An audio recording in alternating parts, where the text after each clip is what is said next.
fight. We don't have to kill. Everybody in the whole wide world really just needs to chill. No, we don't have to fuss, no, we don't have to fight.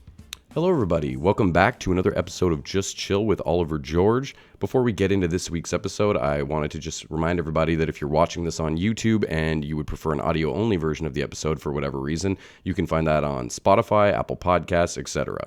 And opposite to that, if you were listening to this right now and you didn't realize there was a visual side to the show, then please come check us out on YouTube. Now, wherever you do decide to watch or listen, I should point out I would also really appreciate it if you would subscribe or follow or like. Any of that really does go a long way and does mean a lot to me. Now, finally, if you want to contact the show, it's justchillpodcasting@gmail.com. Without any further delay, let's get to this week's episode.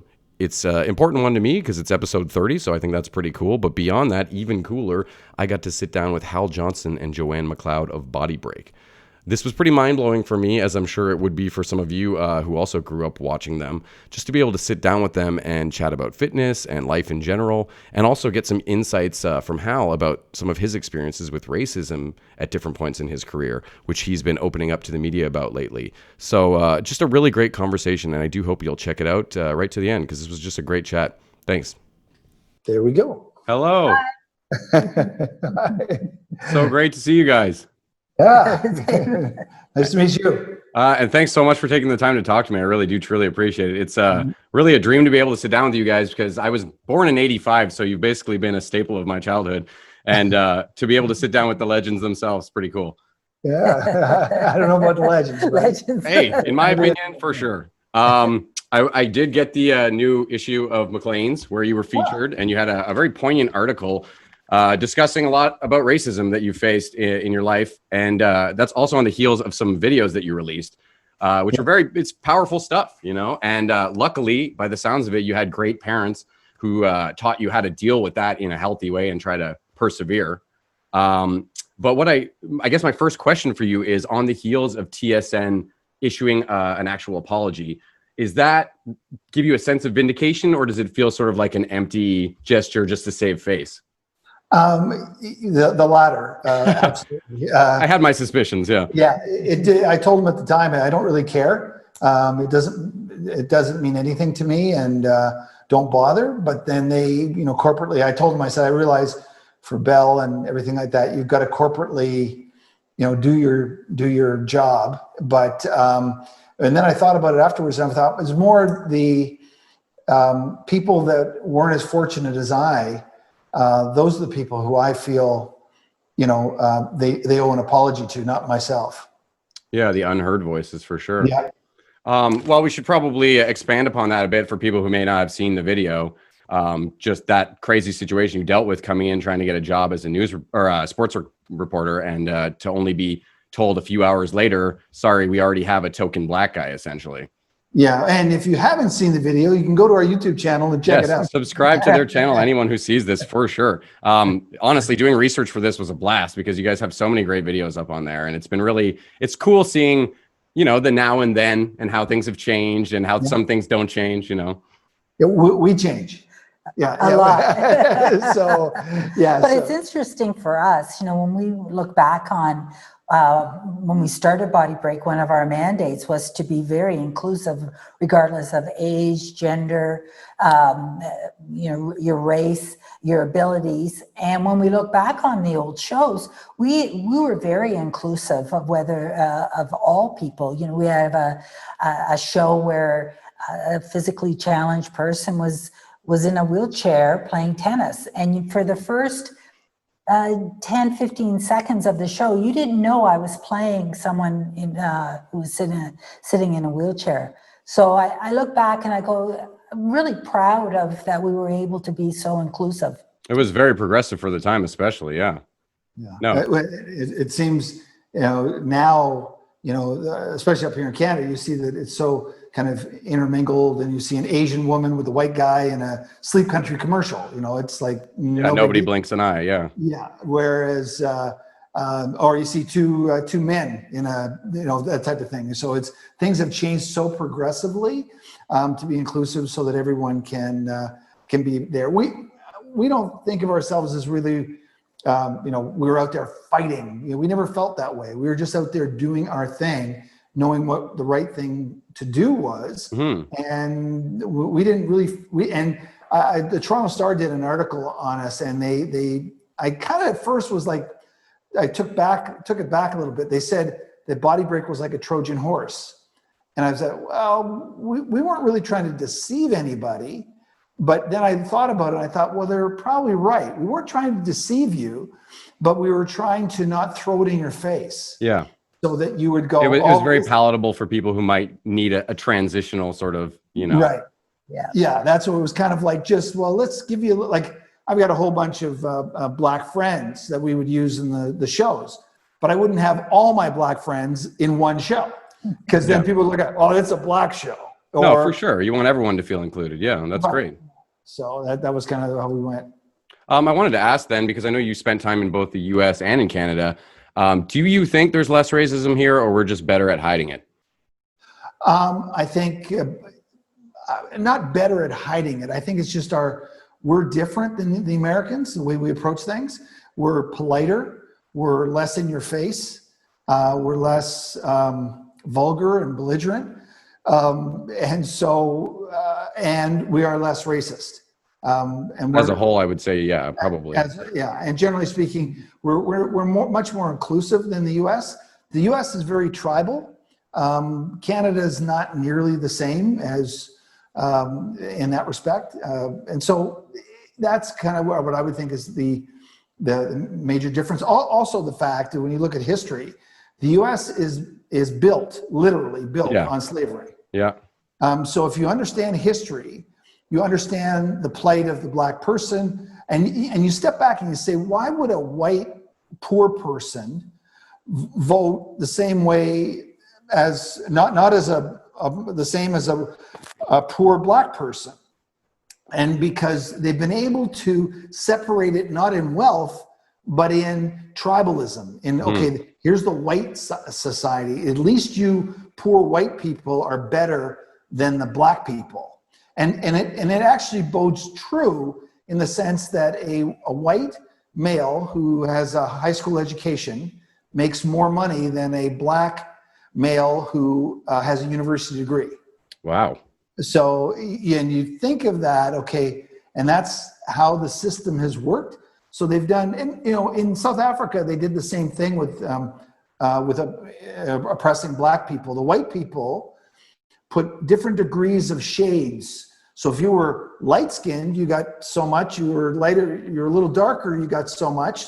So the white people didn't have to do the oppression. The black people started to oppress themselves because they were just a little bit ahead. They got a little bit more advantage the lighter skin you were. So like a hierarchy, yeah. Yeah, very much so. Wow. Yeah, I remember watching a documentary recently in the US, sometime in the 30s. There was Black Wall Street, which was this area where all these affluent black men were doing really well with their businesses. And then overnight, they basically burned down like 1,200 buildings and killed somewhere around 300 people, all brushed under the rug. And it was labeled as, oh, these people were rioting, which was not true at all. So it's a dark history in the US, to say the least. Yeah.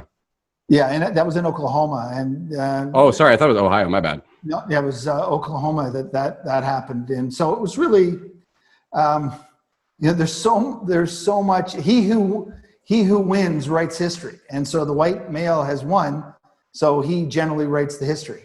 Yeah. But anyway, that's so true. And I'm doing a talk tomorrow on about race and a Zoom meeting with a corporation. All about race and kind of what things are going on and how white people can assist. That's great. I mean, I like what you said about the first thing we can do is just listen, be open to hearing these experiences that we don't have any firsthand experience with ourselves, and try to understand where that, the perspective that person is coming from. I think that's the best place to start. Yeah, absolutely. I want to talk about, so after the TSN incident, then you guys meet in a gym. And I guess my question, I mean, maybe Joanne, if you want to field this one, was it love at first sight? For Joanne, absolutely. Yeah. She saw those abs and then it was... Game over. Yeah. Like only because I honestly wasn't even aware until a few years ago that you guys were a couple. I just thought you were co-hosts, to be honest. I didn't realize. So I was curious when that did develop. Well, it was funny because when we met at the gym and we realized we had a mutual friend and we were both interested in sports, had sports backgrounds. And then when we went, and then Hal asked me, he said, well, why don't we get together and go out for dinner and talk about, getting into, he was wanting to get into sports broadcasting at the time. And I was doing a cable TV show just sporadically. And so I actually went to the dinner with a notepad with a whole bunch of questions. And we never did end up talking about those questions, but I didn't realize it was a date. And that was, we went to a restaurant called Pasta. And it was the only time that we ordered wine at dinner. Neither of us didn't know that each one, we don't drink. And so I asked her, I said, would you like some wine when the pasta? She says, oh, sure. And I said, okay. And so we split a half a craft. I guess that's like a little bit of a glass for each of us, and that was the only time we ever drank wine together. I don't remember us finishing it. We didn't. I do remember doing crayon drawings on they had paper down or something. Well, it was an expensive. Oh yeah, I've been to places like that. Yeah, that's a blast. I think all restaurants should have that, to be honest. Yeah. Especially if you got kids with you. I have 3 kids, so when we go to a restaurant, we can doodle while we're waiting for the food. That's definitely an advantage. So you guys shopped around the show and you were faced with a lot of people who didn't want an interracial couple on camera or thought audiences weren't ready for it, so to speak. Yeah, that was only once. That was the last straw kind of thing. Okay. Most people never said anything. They just said they'd never seen anything like this before. I was very positive. I knew it was going to work. I really did. You just have to hit as many doors as you can. And I think it's funny because I think it's kind of, I don't want to pile on millennials or anything, but I think that, I was of a generation, or we are, that not everyone got a trophy so for just showing up. So it's like, you got to hit on, maybe it's 5 doors, maybe it's 10, maybe it's 20, maybe it's 50, but you got to keep on hitting until the door opens up. So, and that's where I never thought of as being persistent. It's just that I was making a mistake because obviously I wasn't describing or showing the pilot the right way, finding the right fit, but we found the right fit. But so no one ever said to us until we got to TSN, and that's when they said, well, we like the show, we want to put it on, but because, interracial couple, how you can still put it together, but you can't be on screen. And so that's kind of what... I bet you want to kind of deck the guy at the moment, to be honest, No, because relatively speaking, one, he was being honest. Fair. And secondly, I've been black all my life. So if I wanted to deck somebody, every time I had somebody, I'd be like constantly fighting. Like, so why do that? Like he was being honest. One, he liked what we do. So I was very pleased with that. Mm-hmm. And so I have an expression, there's always a way. And so there's always a way to get around things. And so that's when I went home at 3:30 in the afternoon and I asked Joanne, I said, who does the fitness for the government? And she said, Participation. And that's when I called. So it was, and so and we do a lot of presentations now virtually, but we would go across the country and talk. And when I would talk about it a little bit, I would always say, I never had any ill will towards TSN. I never had any animosity. In fact, they showed me the light. They showed me where to go. Yeah, that's true. The right fit. So anger is kind of a waste of energy. Well, that's why. Sorry. Go ahead, please. Well, it was just really surprising that here's a sports network who has most of their athletes that they show on television are black, and yet they wouldn't sponsor a show or put put a show like ours on. It's very bizarre. It's just very confusing for me. Yeah, because if the stars out there are mainly, colored, then what's the issue with someone in an announcing position or a reporter or anything else in the mainframe of the system? It should be all, who cares? I mean, it's hard for me because my parents were great. They always raised me to think, judge a person on their character, on who they are as a person. And so and not to say that I've never had moments of frustration with people, but we all have those moments, but I've never felt an understanding for racism. I really don't get it, or sexism or homophobia or any of that. I just never been able to comprehend how that gets into people and really poisons them. But it must be their upbringing, I assume. If they're it's uprooting. It's a society that they're in. We are very, as I said, America is even more tribal, and so you get into your tribe, you stay with your tribe, and and you think about it. I did a lot of radio interviews with TSN. I did every TSN radio across the country, and when the racism video came out, and I asked them. I said to them, now they were all male that interviewed me, and it was usually 2 interviewers, and they were both male.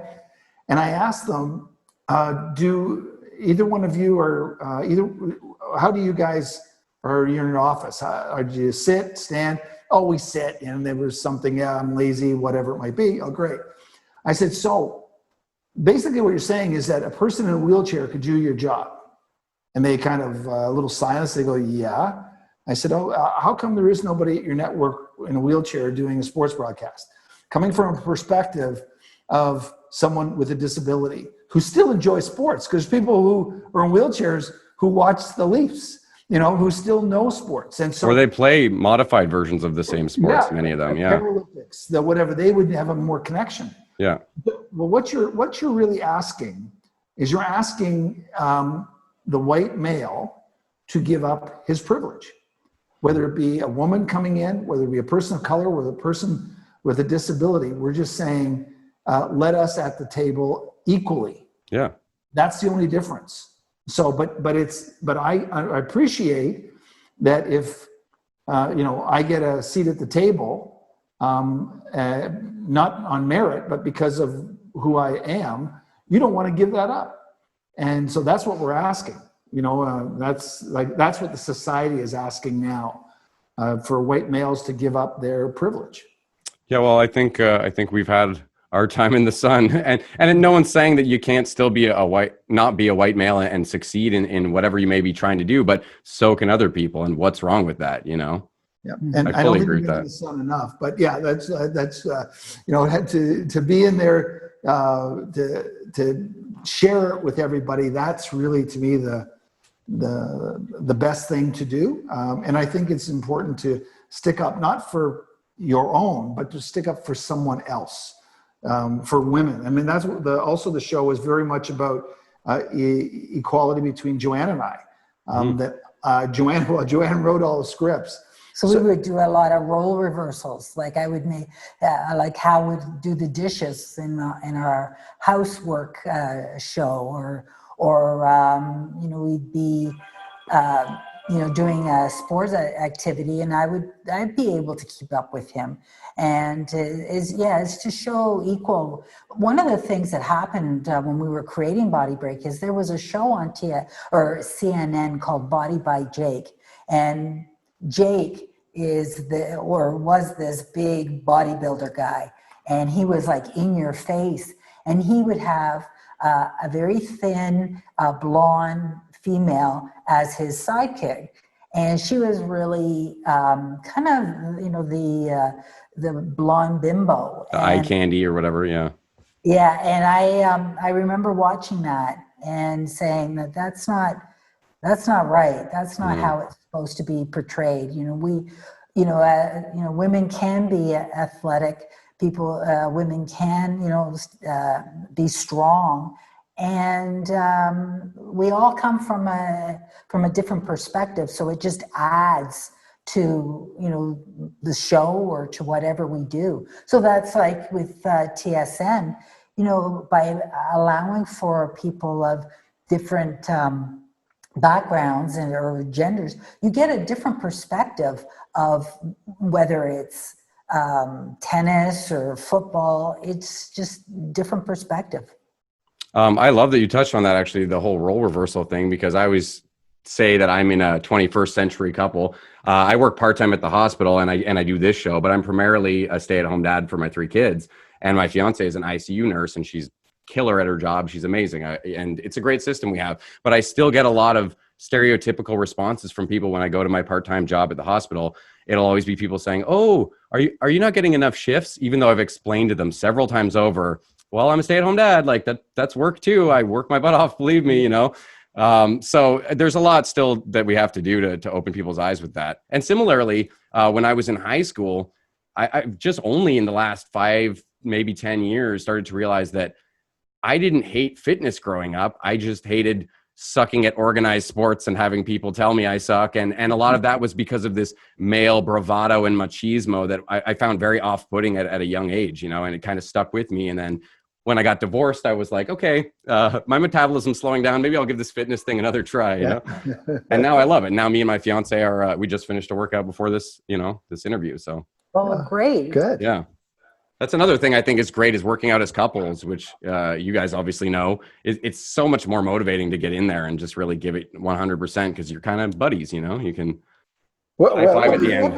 If you have the same goal, it is. I think, you know, I thoroughly enjoy playing golf with Hal. However, I run, and that running has turned into doing Ironman 70.3s. Oh, wow. Well, you have to run, you have to bike, you have to swim.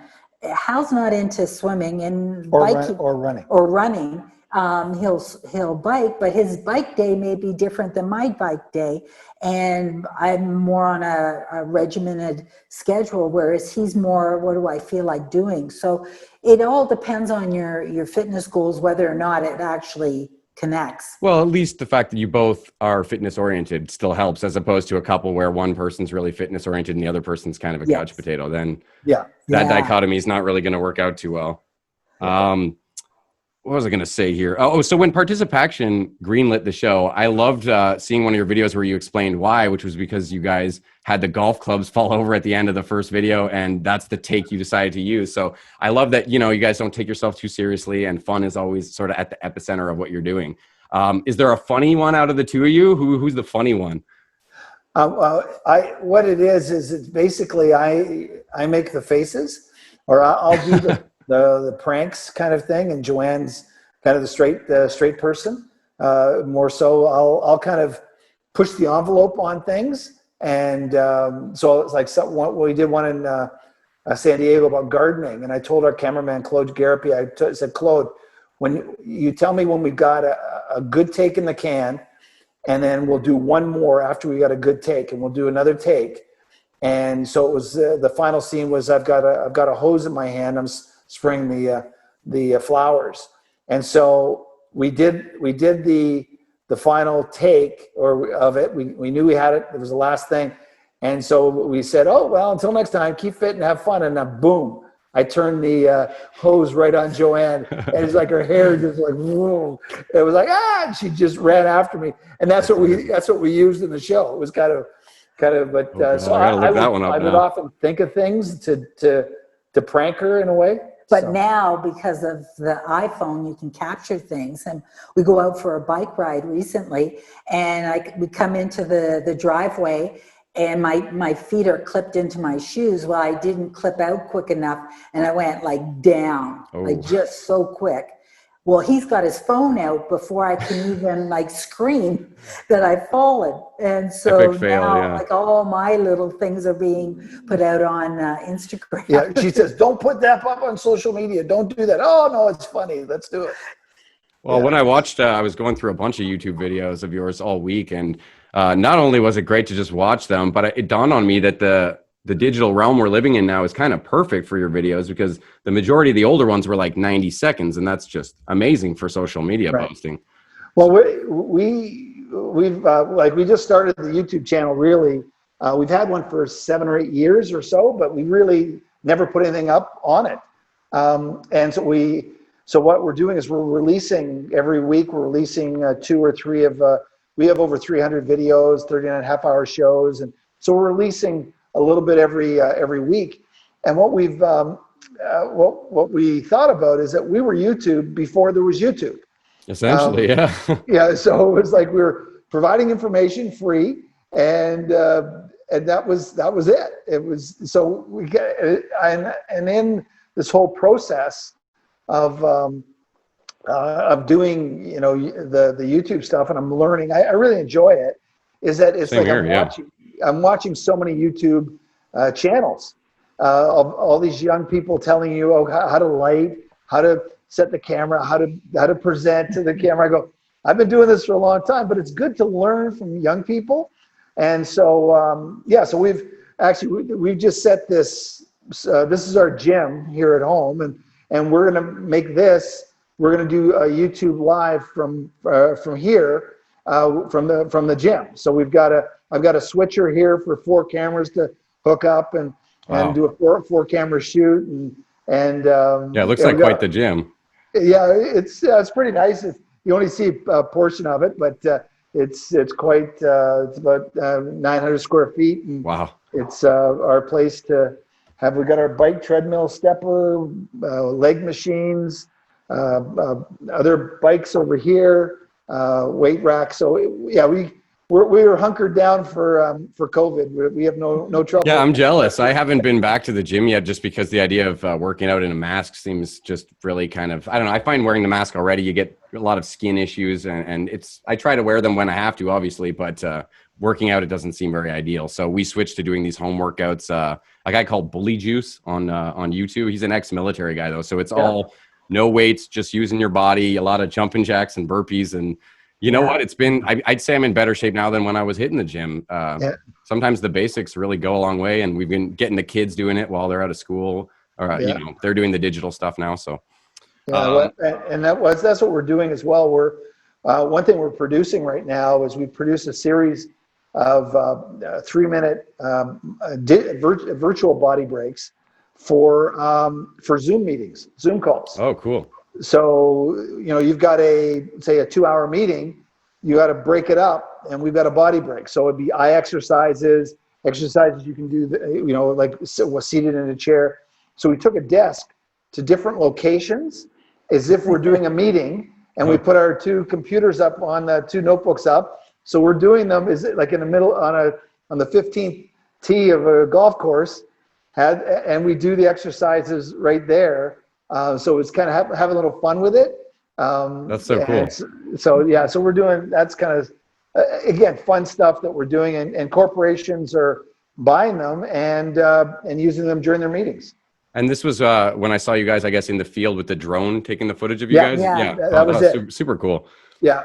Joanne, she likes operating the drone. Oh, that's Hals McLeod. I think I would crash one if I tried. I haven't tried it yet, but I was going to ask you guys about The Amazing Race, just because I totally forgot you guys were on that, and I wanted to ask what it was like being on a reality show like that, especially such a high octane one. It definitely was high octane. It was the most stressful thing I think I've ever done in my life. It was concentrated period of time, right from the minute you got in the van to take you to the hotel where you were sequestered for 5 days before you were actually put on the line. And at that point you're like this animal that has been caged, and you're let go, and you think an awful lot. We were the oldest cumulative age from a team perspective than all the other teams, and so we had a lot of experiences and a lot of knowledge behind, but the sort of the gun goes, and it's like you don't know anything, and it all comes down to when you're stressed. It was a perfect example of when you're stressed, it's very difficult to kind of formulate your thoughts correctly. And also, like, just even you're looking for the flag, and I don't know how many times we would run by the flag and never saw it. Oh, yeah. It was a great experience. It was 7 years ago. Yeah. I doubt we'd do it again. One of the things that we were concerned with when going on the show was how would they manipulate our image.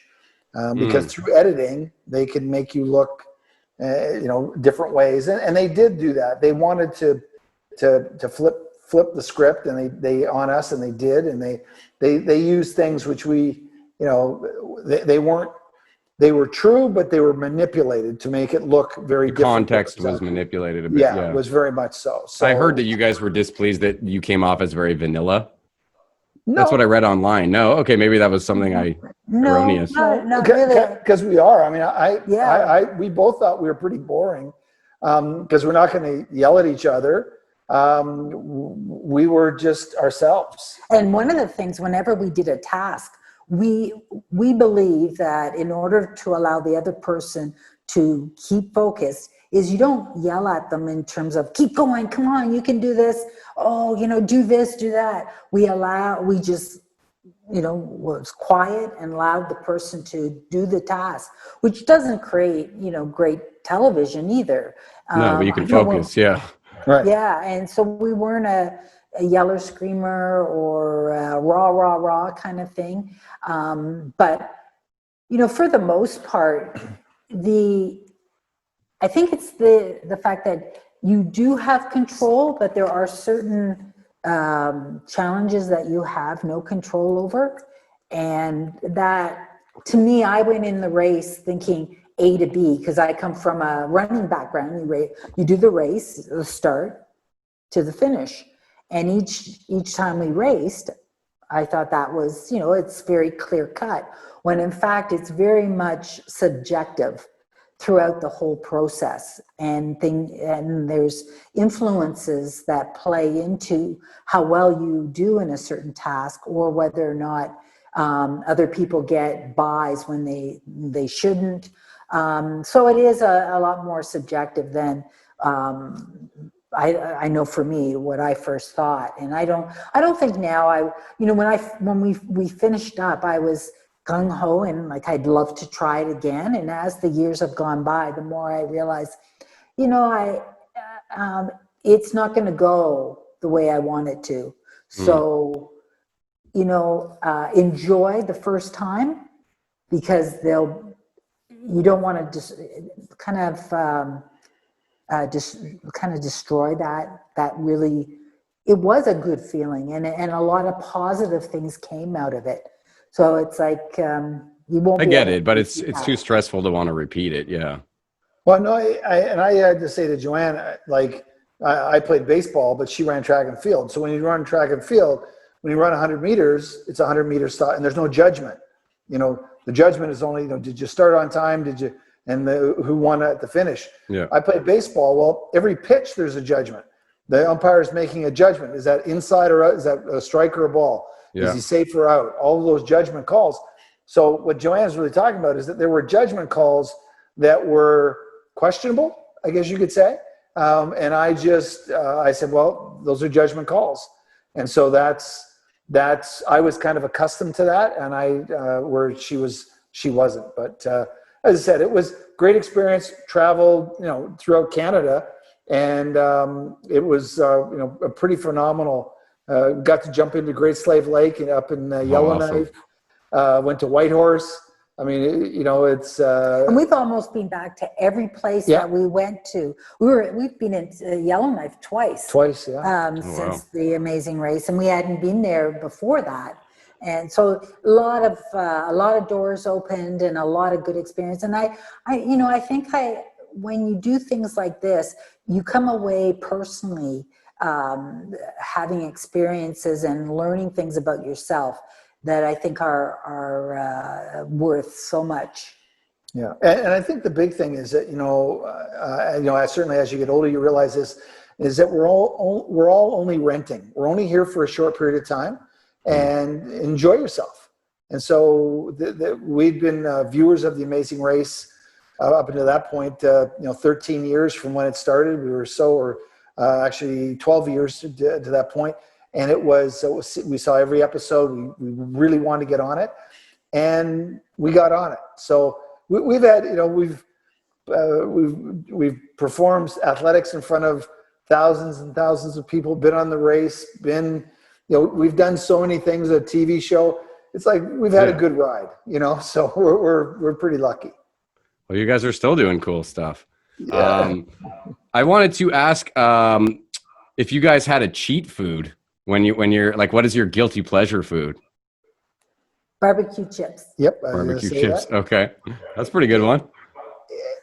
I love cherry pie and ice cream, but I mean, it's a special occasion. Like when once I a have year or something. it. Yeah. If Joanne will buy it, and it's like, I go, why did you buy that? Like, It's just gonna tempt you. Yeah. Yeah. It's like, if He's it's, more disciplined than I am. I'm kind of like, if I have a craving for something, it's better for me to just go and eat it, because I'm going to think about it, and that's going to drive me crazy. And then I'll end up eating more than if I had it initially. Yeah. So, yeah, he's very, very disciplined with his diet. But I was a fat kid, and Joanne's never been fat. So it's like I have those fat cells in me that could come back at any period of time. Well, and you just have the memory of being heavier and not necessarily wanting to return to that, you know? Yeah. I mean, so, you know, you can't outrun a bad diet. So it's all about nutrition. So it's funny because that's what I'm thinking about, experimenting, doing this Facebook Live or in YouTube Live, is doing it about nutrition and doing it about, hey, bringing on, 3 or 4 foods and just talking about them and how crappy they are or how good they are, like looking at different foods and just kind of explaining my thought process on it. Now, Joanne doesn't have any interest in doing any of that stuff. Oh, no? She's just like, pack it in. What it is I remember when we had done BodyBreak maybe 4 or 6 years, and we were on a talk show, and the idea, or they started talking about the Toronto Maple Leafs, and I trashed Wendell Clark at the time. He got traded or something. Yeah, and it has bothered me to this day that I trashed him, and so I just don't want to say anything positive or negative about anything. I have no guilt. I was on Off the Record with Michael Landsberg over 100 times, and that show's all about trashing things. So that was a lot of fun. So so maybe we can expect the first episode of Hals Kitchen sometime soon. Hey, here's go. I got it. We got it. Not bad, yeah. Name for it. Good. I was gonna say, you were talking about getting older, and I'm gonna be 35 at the end of the year, and I've been noticing. Oh, wow. Well, yeah, I know. Okay, all right.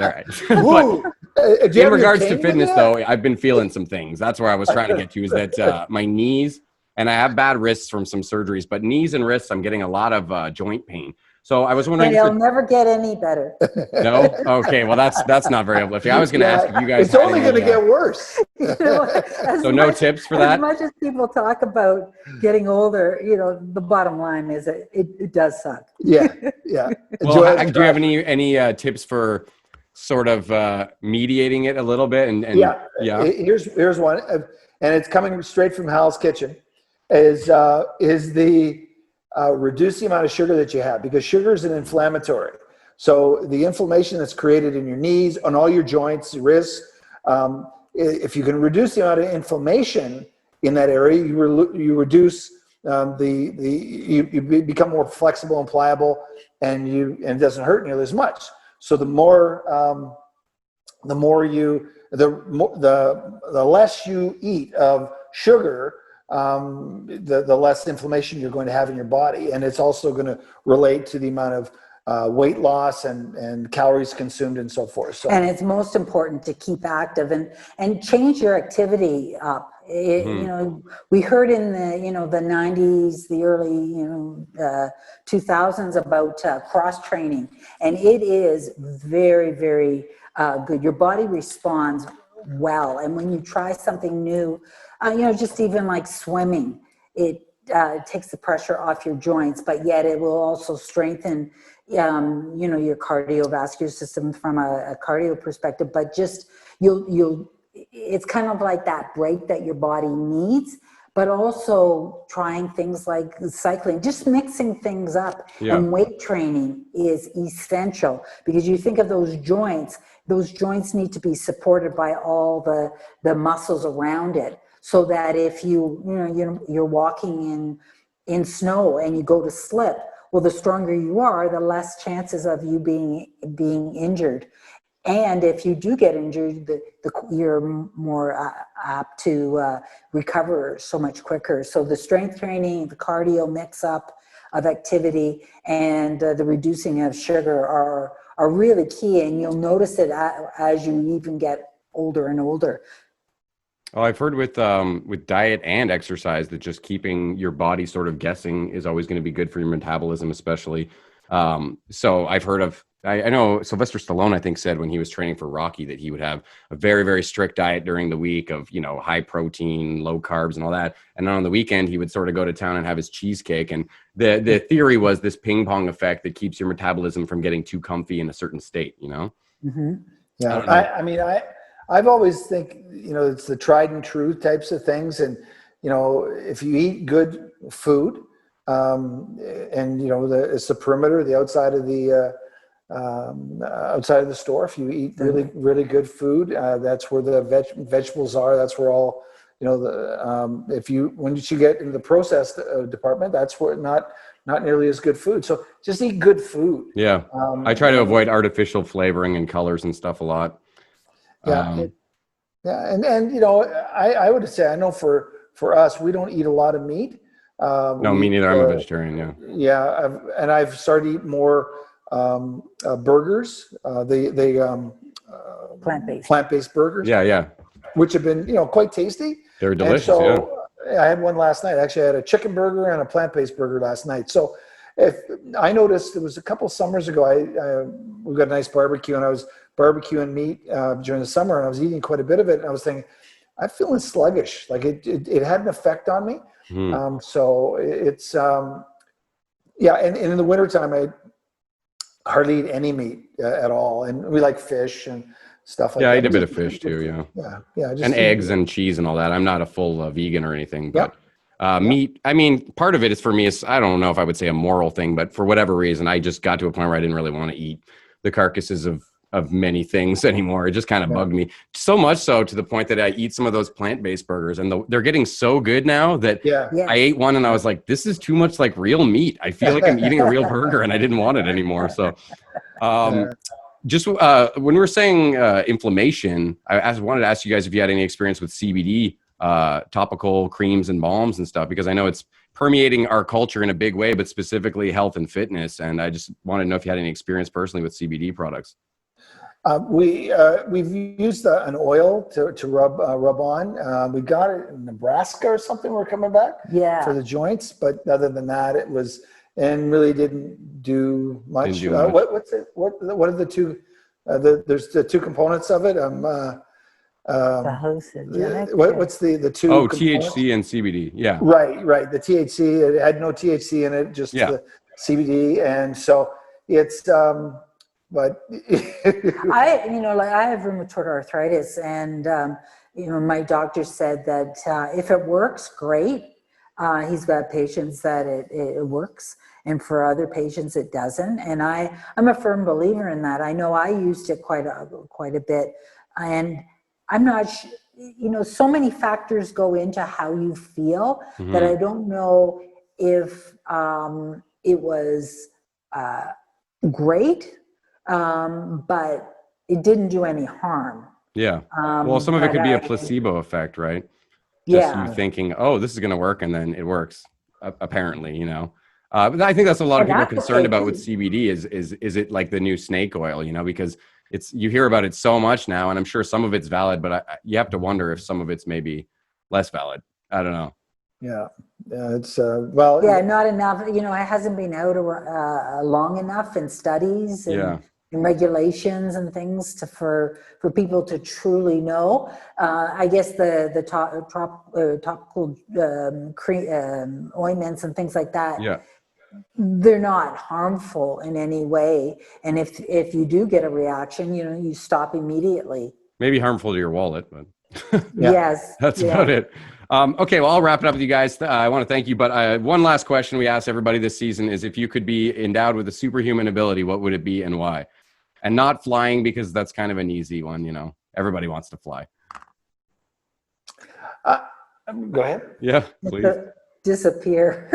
Invisibility, we get that a lot. We've had invisibility like 8 times now. Yeah. Yeah, I would say for me, being able to know what people are thinking. Oh, that could be. Yeah, Had that a few times too, but That that's a could be double-edged trouble. sword because what if you can't shut it off? You know? Well, Yeah.